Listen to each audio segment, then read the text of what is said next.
Hi, I'm Gary Barnes, founder of Gary Barnes International, and I'd like to talk to you about what does a leader do to persuade?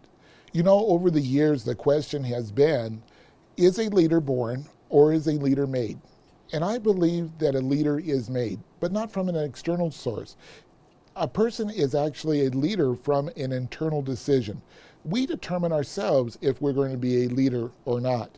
But I'd like to give you 3 tips today of what I think are key elements of becoming a great leader, a leader that really has that drawing power for people that would want to follow you.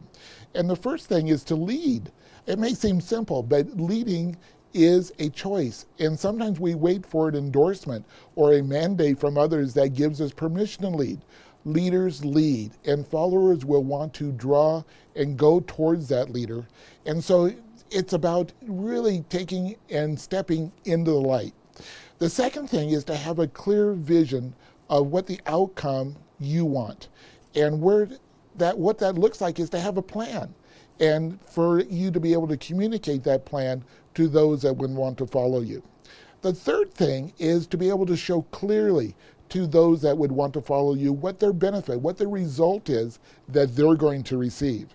And what that looks like is to be able to show them in tangible ways. So if maybe you're leading a sales force, what is the economic benefit of those individuals to follow you, rather than just being someone that says you have to because I'm in a position or I'm in a line that says you have to.